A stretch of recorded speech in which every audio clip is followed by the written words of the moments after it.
US, Israel, China, India और Russia जैसे global powers के बीच चल रही जियोपॉलिटिक्स पर ऐसी इनसाइट्स शेयर की हैं जो आज के टाइम में समझना बहुत जरूरी है। और ये सब अमेरिका का प्लान है कि ट्रम्प का? सब एक ही जैसे हैं। थोड़ा सा ट्रम्प ये है कि बड़बोला बदतमीज टाइप का ज्यादा है, और ट्रम्प की नीतियों को अमेरिका को एक लॉन्ग टर्म में बहुत भुगतना पड़ेगा। ऐसी सिचुएशन में ट्रम्प को कौन रोक सकता है? ट्रम्प को तो वहाँ की पब्लिक को इस पे करना चाहिए। बट वहाँ की पब्लिक भी क्या है, जो एप्स्टीन फाइल पे आवाज नहीं उठा सकी, वो क्या कहेगा? Who do you think America के लिए सबसे बड़ा खतरा कौन है? रसिया, पुतिन को ये लोग निपटाएंगे, लोग कहते हैं इसका एसिसिनेशन करवाएंगे। क्या बॉस है अमेरिका सबका? ऑब्वियस बात है, कोई कुछ बोल के देखे। और अमेरिका के चाल पे थोड़ा थोड़ा चलता है चाइना। उसने ना उसको रखा है, वो बर्गर है जो, क्या नाम है उसका, डोमिनोज का बर्गर, क्या नाम है, किम जोंग, उसको रखा हुआ है। तो चाइना क्या करता ना, उसको हथियार देता है, तुम टॉर्चर करना इसको। आपको लगता है अभी चाइना और अमेरिका के बीच में लड़ाई होगी ताइवान को लेकर? चाइना बस इतना चाह रहा है कि अमेरिका ईरान में उलझ जाए। अमेरिका जहां उधर उलझेगा ताइवान को समेट देगा। पाकिस्तान तो बड़बोला है, चाइना घातक है। पाकिस्तान का पीएम जाके ट्रम्प के सामने सर सूटकेस खोल देता है, उसके सारे रेयर अर्थ मिनरल दिखाता है। पाकिस्तान में जितने रेयर अर्थ मेटल हैं वो बलूचिस्तान में है, और इंडिया आज नहीं तो कल पाकिस्तान का बलूचिस्तान तोड़ देगा। ये डोभाल साहब का ड्रीम प्रोजेक्ट है। बांग्लादेश अपने लिए खतरा है? अभी तो है, पैदा नहीं हो पा रहा था बांग्लादेश। 1971 में नॉर्मल डिलीवरी नहीं हो रही थी, तो हम लोग ऑपरेशन से किए। हम लोग किससे डरते हैं? किसी से नहीं डरते हैं, लेकिन हम डरा नहीं पाते हैं किसी को। ये हमारी है। Do you think World War III start होगी?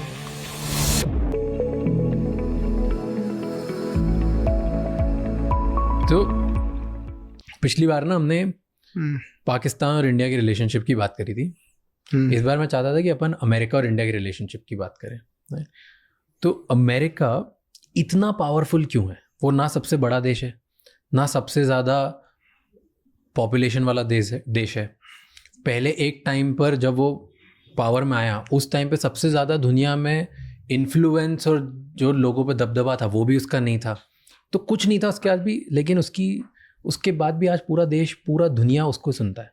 हमारा देश भी, हर देश। हमारे ऊपर परमाणु बम मारने आया तो फिर भी दोस्त बनते हैं हम लोग।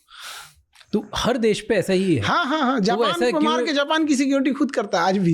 दोनों परमाणु बम जापान पे मारा 1945 में, आज भी जापान की सिक्योरिटी अमेरिका ही करता। तो ऐसा क्यों है? वो क्यों पावरफुल कैसे बन गया इतना? अब देखिए, इसके कई रीजन है। अब जैसे हम लोग पहले इंडिया पाकिस्तान के रिलेशन की बात किए थे, तो हमारे से अभी पाकिस्तान रिलेशनशिप से हट गया है। अभी उसका चक्कर चल रहा है चाइना से। पाकिस्तान उसको यूज करके छोड़ दिया। तो उसके अब हटाते हैं उसकी में। अमेरिका के साथ क्या है ना, एक कहावत कहा जाता है, ज्योग्राफी क्रिएट्स इकोनॉमी। आपकी ज्योग्राफी कैसी है वहां हो जाएगा। जैसे झारखंड की ज्योग्राफी, ऑटोमेटिक खनिज निकल रहा है वहां से, automatic. But geography creates economy and the politics hold this economy. अगर आपका पॉलिटिक्स वहाँ पे राजनीति खराब है ना, तो वो इकोनॉमी बर्बाद हो जाएगी। झारखंड, उसकी ज्योग्राफी उसको पैसा दे रही है, बट पॉलिटिक्स वहाँ पे उतना सस्टेन नहीं कर पाई। मतलब एक समझिए कि पिछड़े राज्यों में उसकी गिनती हो रही है। जबकि सबसे ज्यादा खनिज होना चाहिए। उसका उल्टा सिंगापुर में देखिए। सिंगापुर का लोकेशन इतना जबरदस्त है ना कि सारी जहाजें वहीं से जाती है। सिंगापुर में इतनी कम जमीनें हैं ना कि वहाँ फैक्ट्रीज जो हैं वो पानी वाली जहाज पे लगा दी गई है, और जहाज को समुद्र में भेजा गया है। लोग ड्यूटी करने छोटी नाव से जाते हैं, आपको बताइए। जमीन ही नहीं है वहाँ पे, इतना छोटा सा देश है। 1965 में आजाद होता है यहाँ पे। तो वहाँ पे ज्योग्राफी ने इकोनॉमी को क्रिएट किया, लेकिन वहाँ के जो पॉलिटिशियन ने उसको होल्ड करके रख लिया, बचा के रख लिया इस चीज को। ये चीजें अमेरिका के साथ भी होती है। उसके एक तो उसकी जनसंख्या बहुत कम है, 34-35 करोड़ लोग हैं। इंडिया से 3 गुना बड़ा है। आप बस यही चीज इंडिया में सोच के देखिए। आज अगर इंडिया में इतनी ही सब कुछ रहता, कोई चीज चेंज नहीं होती, बट हमारी आबादी 35 करोड़ रहती, तो क्या इतनी समस्या होती? ऑब्वियसली हम हाथी हैं, हम हाथी खाता बहुत ज्यादा है। तो हम लोग क्या है ना कि आप सोचिए कि चलिए ऊपर से अगर 80,000 करोड़ रुपए हम निकालेंगे ना, तो सबको 500-500 रुपए पहुंचता है किसान को। 80,000 करोड़ निकला है, तो ये उसका एक तो एरिया बड़ा है, ठीक है, पॉपुलेशन बहुत कम है, और मिनरल रिच है, उसके किसी न किसी एरिया में कुछ कुछ होता है, और वो दूर इतना है ना, इतना दूर है कि उसका दुश्मन बनना बहुत इम्पॉसिबल है। आप वहां तक कैसे पहुंचिएगा? एकदम हाई ग्रेड का मिसाइल होना चाहिए।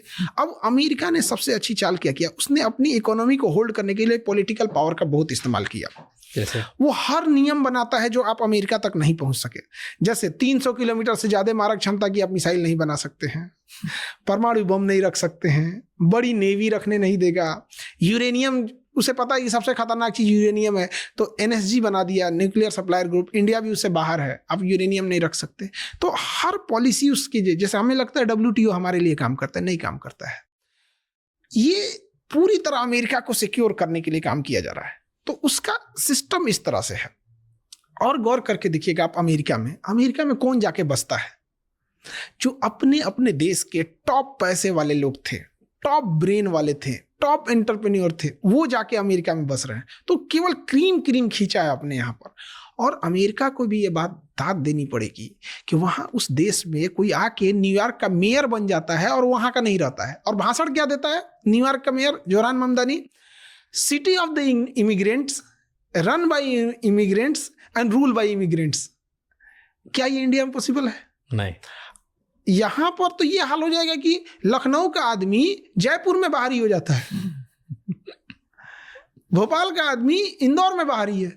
वहां पे क्या है ना, उसने बाहर इंटेलेक्चुअल लोगों को दिल खोल के उसने बुलाया। तो इस वजह से आप देखिएगा पूरी दुनिया से दुश्मनी है, लेकिन पूरी दुनिया के टॉप ब्रेन, टॉप लोग वहीं चले गए हैं, और उसने उस टाइप का माहौल भी दिया है। अब इसको वो होल्ड कैसे करे, इसलिए पूरी दुनिया पे हथियार को रखता है, हथियार, और उसका सबसे बड़ा बिजनेस है हथियारों का। वो कभी युद्ध नहीं रोक सकता है। वो एक युद्ध होता है तो अमेरिका को 10 फायदे होते हैं, मारेगा उसका हथियार बिकेगा, 10 लोग डरेंगे उसी से हथियार खरीदेंगे। अब जो देश बर्बाद हुआ है वो वर्ल्ड बैंक से लोन लेगा, वर्ल्ड बैंक को पैसा यही देगा, वहां से कमाएंगे। फिर जो उस पर कंपनियां आएंगी वो इन्हीं से खरीदेंगे, सब यही कमाता है।